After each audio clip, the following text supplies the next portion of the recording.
What's going on, everyone? It's Mitch from RespectRegion.com, joined by Dani WestCoast. We're here with the morning joint on this Monday morning. How you doing today, Dani?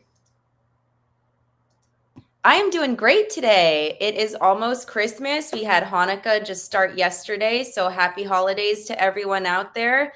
It should be it's either going to be a super, super busy week with the holiday or a super, super chill week. So we'll see what's in the cards. Absolutely. It's definitely that time of the year where people start to close out on business and move into the holidays. I know Christmas is falling on a weekend this year, so it's not like losing the whole week, but I know a lot of people are definitely taking it off, and it's like when personal stuff really gets busy, right around like graduation, Christmas, Thanksgiving, right, the end of summer, that last little glimpse of freedom before everyone goes back to school and everything ramps up, it's like the world kind of slows down and business stops. So even if you're not stopping, kind of who you can talk to and what you want to do kind of slows down pretty great. So and I'm switching it up today. I'm not in the studio, man. I'm bringing the Christmas vibes, as Dani, as you noted offline right before we started. We got the stockings hung by the fireplace. It's not the Netflix fireplace, man. We got the real fireplace going on back there. One thing I will add is one thing everyone can do to be a wonderful person this holiday season is pay your invoices. If you have an outstanding invoice from 2022 for anyone, any vendor out there, pay your invoice. Make everyone's holiday a little bit brighter. Just want to add that in. You must have read my mind, man. My son's birthday is today. Christmas is next weekend, and every year without fail, December, I'm holding the bag on a bunch of invoices that are late. Obviously, I got to pay everybody that did the work for those invoices, and I'm the one, waiting for that front to come back to go through my son's birthday at Christmas. So I appreciate you putting that out there. This year isn't as bad, but the last 3 years in a row, like the most outstanding invoices are at the end of the year, right when I gotta personally, all year I don't really spend much money on myself, but at the end of the year, this all about my son, and man, I appreciate that. It's real out here. Pay your invoices for sure. And on that, so some of the news, this dropped a couple weeks ago, but Vertical Bliss was hit with a $128 million lawsuit that they're fighting. I believe the judgment was just ruled against them that they're gonna have to pay. The DCC leveraged this lawsuit. There was a raid back in 2019. So Vertical Bliss, who was operating the Kushy Punch brand at that time, had two facilities. Was uncovered they had two facilities. There was a licensed facility in Chatsworth, and then there was another facility in their control in Canoga Park that was not licensed, that was not regulated. They raided it and found, I believe, $21 million in inventory. And there was apparently evidence supporting 3.3 million gummies were made at this facility prior, adding up to, I think they said $64 million in revenue for this business. And one of the most mind-boggling things that happened, I guess, that uncovered in this, that there was evidence that gummies that were made in the unlicensed facility were pushed over to the regulated facility, thus putting gummies that were made outside of the system in the black market into the system, which is obviously something the DCC and any of these regulators don't want. So this was pretty big news. It happened a couple years ago, but this judgment's just coming down. The $128 million fine, I believe they said, was the largest cannabis fine, whether legal, illegal, in California state history. It's obviously a massive fine. I was trying to do the math. I wrote a little article. If it's 3.3 million gummies, I was curious, are they counting as individual gummies or packs of gummies? Because at 3.3 million gummies, if you divide $64 million in what they estimated was the revenue made, if you divide that by 3.3 million, it's ends up being like $19. And so Lord knows a single gummy isn't going for $19. So I was a little confused of how they did the math, but I know anytime law enforcement gets in the mix and leaks how much the street value of stuff is to the press, it's always widely inflated. Dani, I know you were kind of following this. You actually put this across our desk, so I'm just kind of curious your thoughts and your take on this. Yeah, so this is something I've been following since the raid happened in 2020 or 2019. I used to work right down the street from either their legal licensed facility. So this was really big news. for a couple of years there, I feel like the DCC slash at the time it was the BCC would really email blast their raids and their news like that when a raid happened. And I remember Kushy Punch being kind of on their blacklist for a pretty long time leading up to this raid. In my opinion, now this is just strictly my opinion. I've heard a lot of people say like, oh, I feel so bad for them, this and that. But frankly, because they were, on kind of the DCC's blacklist for so long and continued to blatantly operate so in such a wide way, so illegally, I honestly don't feel that bad. I feel bad for anyone who has been employed for Kushy Punch since. I know they've really been trying to remake a name for themselves. I know they had a pretty big presence at Hall of Flowers in Santa Rosa this past year. So I do feel bad for the employees and people that they brought on thinking, hey, this might be my next great job in the industry. When leadership chooses like to be greedy instead of to actually do business properly, then it can screw a lot of people. I think this case is really, really interesting because, for example, in New York right now, we're seeing a really big push to get rid of illegal operators, although New York hasn't been giving out licenses in a timely manner anyway. We're seeing a really big push for that. So I wonder if this case will set precedent for more regulators being able to win these kinds of cases. I also want to know, I need to look more heavily into the DCC regs and find where these fines are going to go. Like, where is this money going to go? This $128 million. I wonder if Kushy Punch even has that. I also wonder if if the people being sued are the same people who are leading Kushy Punch now.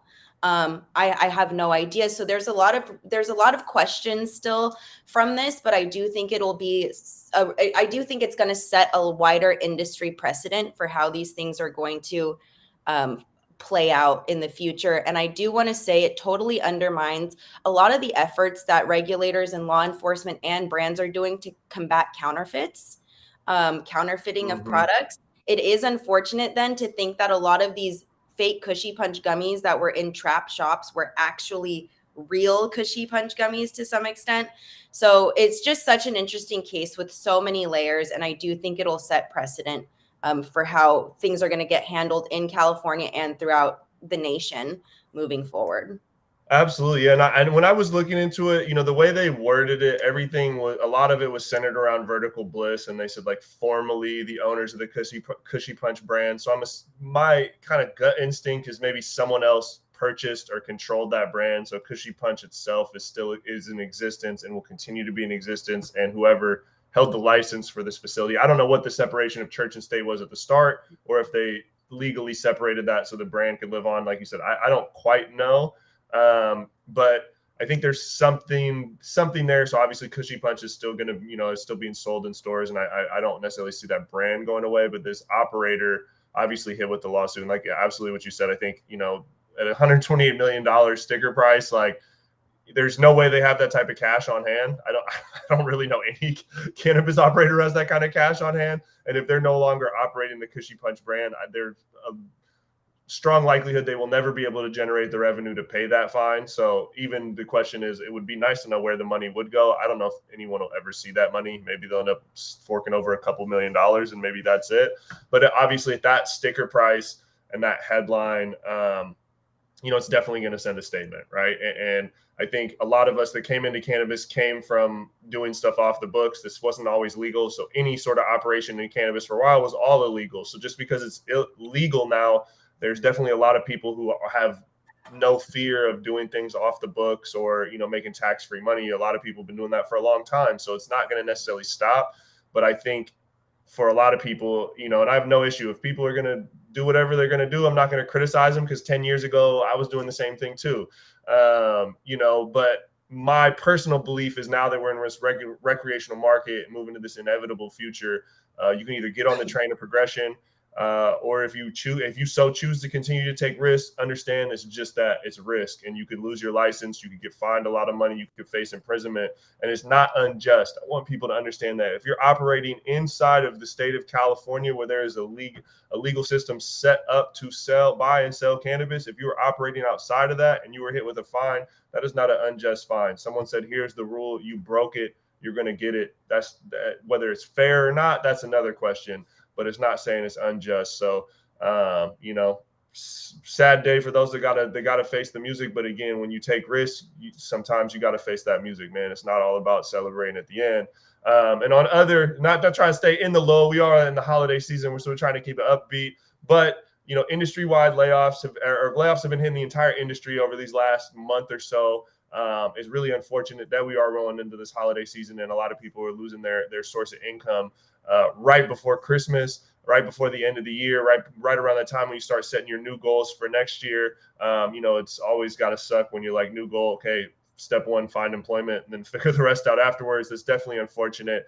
And we're seeing the ancillary and the tech side. Personally, that's what I'm seeing hit the hardest. But if you look outside of cannabis, man, tech is getting hit with layoffs. Does not discriminate any sort of industry. Just curious what you've been seeing and your temperature on that, Dani. Totally. Oh my gosh. So I've been trying to educate myself a little bit more about certain things outside of cannabis, like the economy. Really, I've been really heavily trying to learn about the economy for the past few months. And yes, layoffs, it is super unfortunate. And I just want to frame this. So layoffs are happening nationwide right now, inside of cannabis and outside of cannabis, with tech being one of the most heavily affected areas right now. It's really, really interesting to me that the cannabis industry is kind of aligned with what's going on in the greater economy of the nation. So right now we're seeing layoffs that have heavily hit Weed Maps, Dutchie, LeafLink, and actually a lot of tech-based cannabis businesses. So it's really interesting to see that is aligned with what's going on in the greater nation's economy. I'm definitely not saying that's a good thing at all. It's really crappy.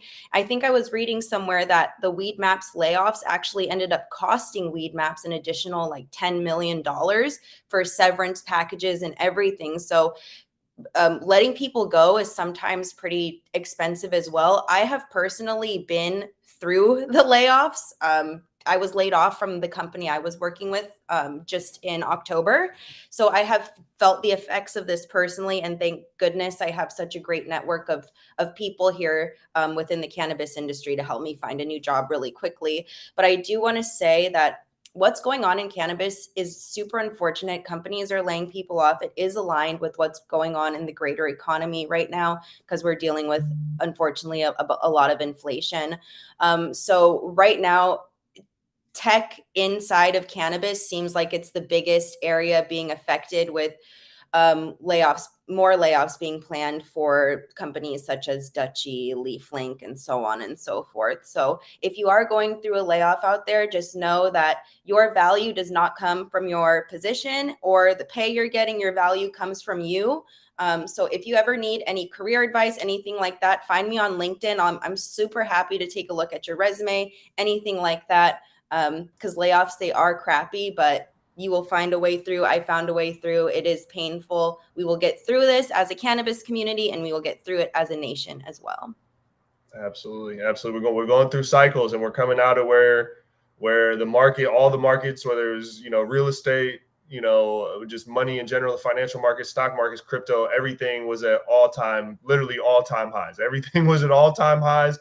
Interest rates were the lowest that they ever were. So borrowing money, lending money was the cheapest that it had ever been, and the value of everything was the highest that it had ever been. So all of these VCs or venture capital, or if you follow the money anywhere, everything was super healthy. Projections of everything was super healthy. And obviously, as the economy turns out of that, stocks haven't necessarily crashed, but stocks dropping, real estate dropping, crypto crashing, interest rates driving through the roof. Money is now more expensive, and everybody who has leveraged and assets has had a little bit of their wealth or the value of their assets decrease. So the money is much more scarce and much more expensive. So we're just entering this part where companies that weren't quite in profitability, that were able to point to valuation signs that didn't necessarily mean anything, were able to leverage that to get a shit ton of money at a very cheap cost to them. Now that money's dried up, people are, calling these loans. So we're in a place where money's just a little bit tighter. And if companies are not profitable, obviously they have to cut costs. It's a cycle of the market. It's super annoying, but at the end of the day, it is what it is. And we're going to climb out of that. But moving on to some more positive news, Dani, I'll pass it back to you, and you can give us kind of the global cannabis legalization update. Yes. Oh my gosh. So we're so in the thick of it here in whatever state you're in, California, Washington, Oregon, wherever you may be at. There's a lot of exciting stuff going on within the US when it comes to cannabis legalization. I wanted to take a minute last week to highlight what was going on around the world in terms of cannabis legalization around the world. Sometimes I think we forget we're not the only ones here. There's so many other nations out there, and a couple of them have already legalized cannabis on a nationwide level. However, while I was doing this research, I found that America and Canada definitely have the most robust cannabis industries. We're still super in an infantile kind of state in California and even in Canada. I mean, in the US and Canada too. But we definitely have a more robust cannabis industry than in some of the nations where cannabis has gone fully nationally legal. So the first country to actually fully legalize cannabis was in Uruguay. So that was a vote that was passed in 2013. However, it took until like 2018 to actually get the system rolled out and vetted. So I would like to also note that when these countries legalize cannabis, it might not mean that, there's dispensaries on every corner now, there's like a fully regulated industry, but what it does mean, and what I would like to highlight, is that it is for the most part decriminalized for those citizens within those countries. Still doesn't mean you can fly cannabis in from wherever technically, but it is decriminalized in those countries for those citizens, if nothing else. So this year, the big ones were Germany, that voted to legalize cannabis as an entire nation. So they've had legal cannabis since 2016. Just this past, I believe it was October or November, they voted to totally legalize cannabis as a nation.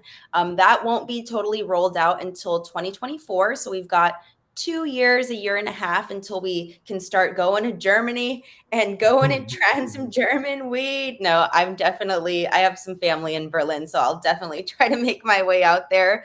Another country that is really just raising the bar right now when it comes to national legalization is actually Colombia.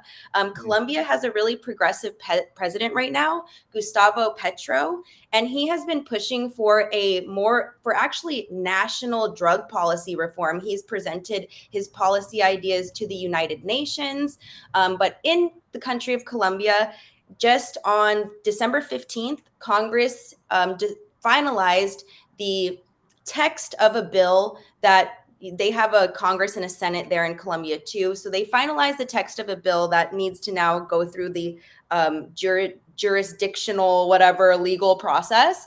But they voted on a bill, or they finalized the text of a bill that will legalize cannabis in Colombia nationwide. As we know, just like America, Colombia has a really complex history when it comes to drugs, drug wars, kind of guerrilla warfare when it comes to drugs. So there is a really complicated history, but Gustavo Petro believes in taking a more progressive and less punishment, kind of more encompassing path forward. He has personally seen the effects of guerrilla warfare against drugs in his country. So Colombia is definitely a hot one to watch. Germany and Colombia are the big two that I wanted to highlight for 2022 cannabis updates. I will say a lot of other countries do have cannabis laws, and just like here in the US, we love to put the cart before the horse legally. We say, oh, it's legal, just like, again, New York. Oh, cannabis is legal there. However, we're going to take freaking 12 years to issue licenses. We're going to take 8 months to issue licenses, 5 years to issue licenses, whatever. So it leaves the people operating in this really weird gray area. So we'll see. It'll be interesting to see how that gray area affects Germany specifically. But we'll check back next year. We'll have to check back next year to see if they have like finalized a path forward for a more regulated system in both Colombia and Germany, and even New York at this point. Yeah. So slowly coming online, and we should have next year. Ian Rasselman, our guy, man, he traveled the globe this year. Ian works with LA Normal. He joined us on a couple lives. He might have joined us from Germany, I think, a couple months ago, and gave us a little bit of update. Obviously, not as much had passed as of recent, and like you were saying, nothing was really operational. But I know Ian will be traveling the globe and joining us live as a correspondent on the streets in some of these countries. I'm jealous that I probably will not be able to go to. But Ian's a globetrotter, man. But yeah, thank you for the update, Dani. One thing I forgot to add, and I can't believe I'm forgetting this, Thailand, folks. Thailand, Yep. huge legalization updates for 2022. Apparently, it's kind of like a wild, wild west there. And there's a big election in Thailand next year for a presidential election. So this is actually a really hot topic debate. It was descheduled. Cannabis was descheduled in Thailand. Now they're thinking of rescheduling it. So it'll be really interesting to follow the Thai elections next year, see how that affects cannabis. That's my last one for global. Let's go. Thailand, man. This is getting crazy. I've heard it's the Wild West out there. I guess they're letting it free reign until the regulations come in, like you said, similar to New York and some of these other places, except for I think they're going a little bit more on the free reign. I heard there's just dispensaries popping up everywhere. Moving on to our next cannabis topic, man. We covered this is a while ago, but we just updated a little bit the Pluto strain from GasHouse. It's on the site. There's a link in there. GasHouse is a brand that's for sale in the California market, and then through Cookies, they have operations in Florida. I believe one of their strains is available in Washington and a couple other markets through Cookies. And so I know when they had spoken out, Felix and Kingston at GasHouse had spoken out a couple months ago when it announced that Diddy was getting into the deal, saying it's going to be one of the first Black-owned MSOs.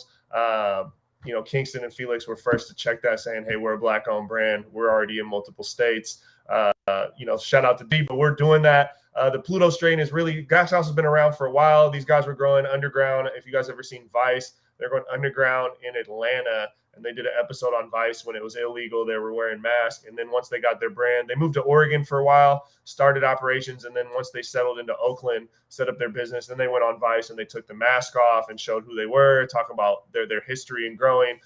Kingston, one of the head cultivator over there, created the strain called Pluto. It's name dropped by a ton of rappers. It's pretty popular. We've done a review on the strain before. I did the review. It's a really great strain. I really like it. It's some sort of runcy, gelato-y cut, but it's rare. And these guys took the streetwear and the branded approach to the strain. It's pretty hard to get in the recreational market, and through one channel or not, it's available outside of the recreational market. And apparently the going ticket for the Pluto on the black market is $8,000 a pound is apparently the wholesale cost. So some people apparently will pay, $10,000 or more for a pound of this strain.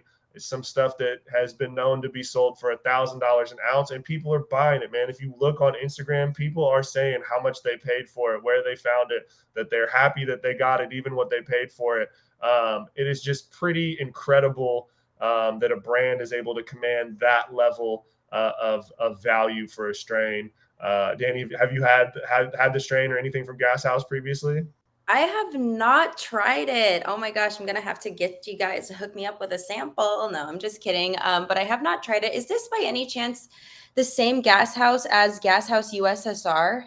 Yeah. He Yes, he's a sales rep for them. Yep. I have tried this actually, and I've met these guys. Cool guys for sure.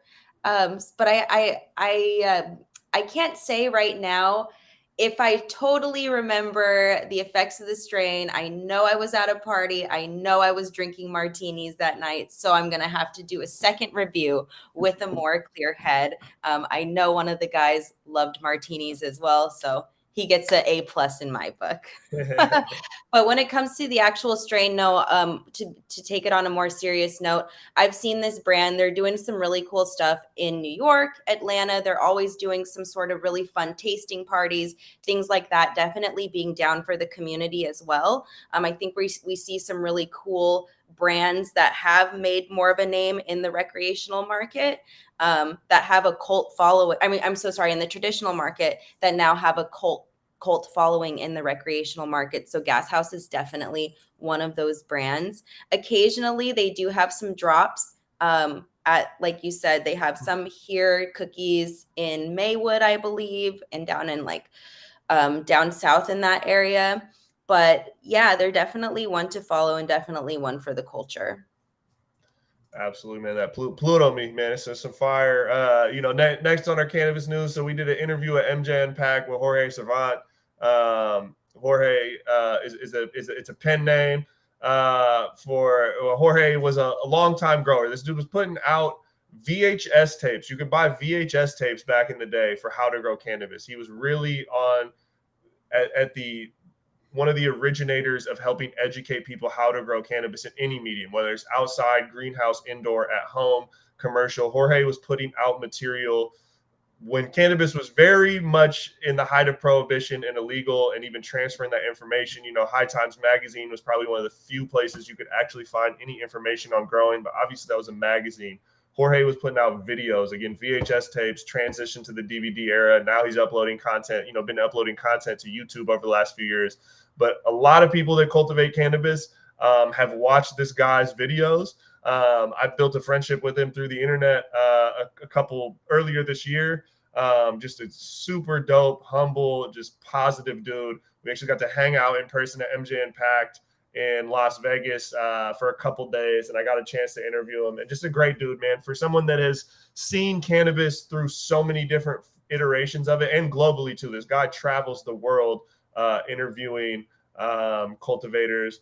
Yeah, back in the Jack Herrera days. Yeah. Jorge, man, he's a legend, and again, just a great dude. Such a fun dude to talk to. And then it was awesome to be able to interview him. And a lot of my questions were rooted in, hey, you had to hide behind this fake name and like wore similar to what we were talking about GasHouse, wore a mask and so much of your stuff before people even thought of video stuff as content. We just called it like home videos or whatever. He was putting it out there, associating his likeness of it, really, really blazing the trail. So it was really dope to be able to catch up with him and just learn some of the history, man, that he had put out there. Moving on to music news. So Ab-Soul dropped his Herbert album, and the TDE artist has been kind of quiet.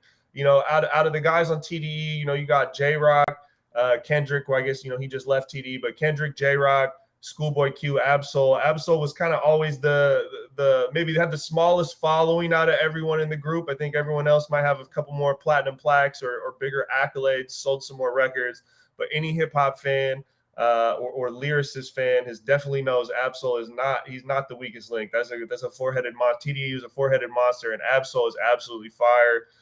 He's been absent for a while. He's a pretty chill dude. He's not one for the limelight. So when you compare him to his other counterparts, the reasoning that he hasn't necessarily done the sales is probably because he doesn't necessarily care. But this new album is absolutely slapping. I definitely enjoyed it. I just ran it through once or twice, but there's definitely, man, he spit some crazy bars on there. I'm definitely looking forward to going back and digesting that.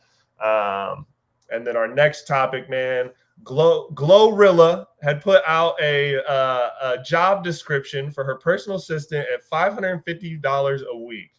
And this created a ton of backlash online. She's since responded to that. But it got a lot of backlash for people like, oh, you can't live off of $550 a month or a week. Sorry, that's only $2,200 a month. That's hardly going to cover rent, this or that. But from her perspective, or my perspective on it is she was putting out an opportunity for people that want to get in the game and learn. She was going to cover, all expenses paid. She's traveling all over the country and the world. So all those expenses are paid. You're getting a little bit of money. You got to kind of basically just be an assistant, do a little bit of work. But from my perspective, what you can learn, if you're in a position where you can't afford $550 a week and you need a job, this is not for you. Go get your job. Go make your money. If you're in a position where, hey, I have skills that are worth more than $550 a week, cool. This isn't for you. Need not apply. It shouldn't even bother you because that's not applying to you.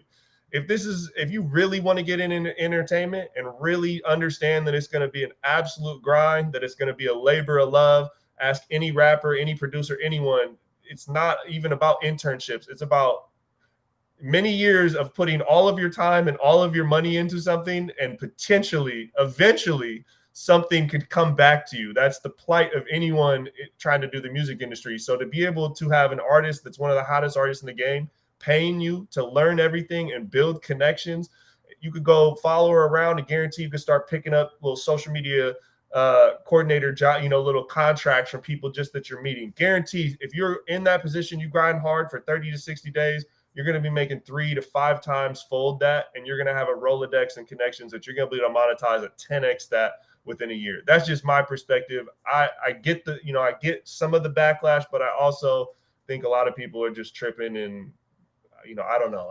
Have you followed this story at all, Dani? Yeah, and so I can see where everyone is coming from. I guess it doesn't sound like that much, $550 a week.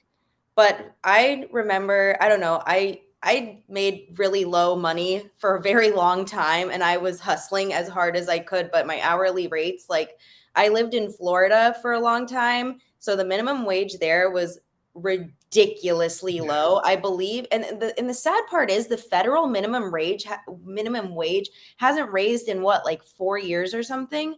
So the national minimum wage, guys, is $7.25 an hour. $7.25 an hour for national minimum wage. California's is obviously higher. I think it's like $15.50 an hour for minimum wage in California specifically. I'm not sure where this GloRilla person is based. Do you know where she's based?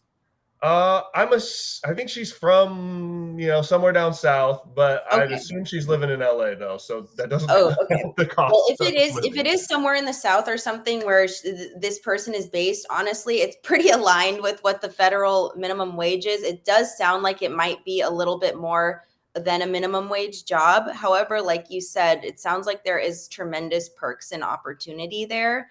I'm super anti just do it for the opportunity. Like, I think people should be paid what they're valued, but this does sound like an entry level kind of job for someone who's really interested in the music industry. It doesn't sound like this is for someone who's been in the music industry, for 5, 10, 15 years. So with that being said, it sounds pretty aligned with what she's asking for. And it sounds like a fun ass opportunity. Like you said, you get to travel. And it just reminds me too, like, Kim Kardashian started as Paris Hilton's like assistant or stylist. I'm sure organizing closets. I'm sure she wasn't making boatloads of money, but she got access to nice ass clothes, Paris Hilton, and now Kim Kardashian's like crazy rich. So there is some pretty cool opportunity that could definitely come from this if we get over the $550 a week, which still isn't that bad. Like, especially if you had another little part-time gig or something, that's not that bad. And that's if you want to be in the music industry. All right, today I decided I want to be in the music industry. If I don't have any skills or qualifications, your job opportunities are very, very slim. Right. Starting today, even the next 3 to 6 months. It is hard to get your foot in the door, and that's something in music. Sure, the top artists generate, millions of dollars, they make streams, but for every Drake out there is quite literally hundreds of thousands of people who work a 9-to-5 and pour all of their money into their craft and make $0 off their craft, and their goal is to get into the industry. So when you understand how it works and the type of grind and the type of, again, labor of love and the lack of financial, immediate financial reward that is in the music industry, it's not there. And if you, hey, my value, again, I always say, if your value is beyond that, you can make more money, then go do it. This shouldn't even bother you. This should not even bother you whatsoever, because you can go get your bag or do whatever you need to do. If you're struggling to get in the industry and frustrated that you can't get your bag, then you might not understand, you might miscalculate supply and demand a little bit, or you might just miscalculate what this industry is. And again, I think I'm obviously at this point in my life, I'm not trying to do, enter in something like that. But again, talk to me 15, maybe while I'm in college or something. I was originally supposed to go on tour to DJ for an opening act for a very well-known artist. I'm not going to name drop because that's not what it's about. When I was in college, and I was actually going to take 2 months off my job, 2 months out of school, be able to do my school on the side to go travel around for, I believe it was like $30 a night. It was like 28 shows in 30 days. And I was going to get paid like $30 to $50 a night to DJ. And I was willing to do that. It didn't matter. I was going to work super hard for 3 weeks to stack up the money to where I could take that time off. And it wasn't about the money. It was about the experience and the connections. And even at this day, I own a business, whatever, I make a living, but I still prioritize connections and experience above money. At a certain point, I personally believe, and I'm not to force that on everyone else, but I prioritize experience and connections more than money, knowing that the money's going to come in the future because I'm long-term. Again, I'm not trying to shame anyone else out there. And if you need the money, you got to work hard. That's not a job for you, or your value's worth more than that. It shouldn't bother you. But for people out there that are hungry, that's absolutely an amazing opportunity to get your foot in the door, learn things, meet people, and get paid to do it. Because most of the time, if your goal is to learn and meet people, you're probably going to have to pay to do those things, let alone getting paid for that. That's a win, even if it's little. But, check that out if people are interested. I'm sure she's had quite a bit, speaking of supply and demand, I'm sure she's had quite a bit of applications. So regardless of how many people are hating on it, I'm sure she has more than enough people to pick through that are willing to come out there and hustle. Next on our music news, Channel Trace performed at the Seattle Showbox. We did a recap, just performed at Emerald Cup a couple weeks ago. So now came up here in the home area of the PNW. There's a recap in the description from our very own Taylor Hart, who went to the show. Taylor is like the live music fiend. She probably attends more live music shows than the vast majority of people on this earth. And she pays for them too. Even through us and RMR, she gets free access to everything. She still probably pays for more live music than definitely than anyone I know. And she does a lot of local music. Obviously, Channel Trace is not local up here to Seattle. But shout out Taylor, man. She edits a lot of the content on our site and is working with us on a daily basis. Last topic of the day, Shane put together top 10 monthly comedy shows in Chicago. Dope list to look through. We were just out in Chicago looking at their weed scene. Definitely entertainment city. But there's a dope little list for locals out there that are looking to enjoy some comedy. And with that being said, that's rounding out the end of today's morning joint. We're running a little bit later, but we had a good conversation at the start. I wish everybody a happy holidays and thank you for tuning in. Danny, what you got going on for the holidays? Before we get up out of here, man, let the people know what's your holiday I'm plans. just going to be chilling for the holidays. I have work all week, so just going to be hustling. This is my 4th week on my new job, so I'm still kind of proving myself and everything there. I'm really just focused on that. Everyone just gets what they get this holiday. Sorry, no needy people this year. No, I'm just kidding. I do have a Christmas tree. I'm like looking right at it right now. So I'll do the basics, but nothing too crazy. Just work, hustling. Yeah. And happy birthday to your son, Mitch, by the way. Yep, big 4 years old today, man. We dropped him off at daycare. We'll pick him up early. We'll get burgers and milkshakes or whatever he wants to do tonight. But yeah, man, I'm hanging out. It's snowing out here in Washington, so I got to make it over a mountain pass. So that's my main week is just going to be working, whether I'm working here or working at some other family's house across the mountains. I'm not sure yet. I got to plot out my travel based around this little winter storm that we're getting hit with. But no, I'm stoked, man. It's Christmas time. It's always good to be around the family, reflect. And again, I got the kids, so it's really all about my son, man. So having him be happy, we'll go sledding, we'll do all that stuff. I'm looking forward to it, man. So that is today's morning joint. The newsletter went out in your inbox today. If you're not subscribed, hit us up, info@respectmyregion.com. We'll make sure you subscribe. We're going live every Monday. Everyone have a great holiday, Christmas, Hanukkah, whatever you celebrate. If you don't celebrate any of those, man, just chill out and relax and enjoy this time of year. Appreciate everyone coming out. And if you're looking to get some last minute gifts for yourself or someone else, Respect My Region merchandise today will be probably the last day you can order to get something before the holidays. So go ahead and order that. If you have any questions about where you're at and making sure you get it on time or need it sent to someone, reach out to me and I'll make sure I accommodate that, man. The post office is not very far from my house. I'll make sure I get you settled. I'll go weather the storm at the post office for you guys. So go, reach out if you need anything. That's it for this morning joint, man. We appreciate you guys. We'll be back with more next week.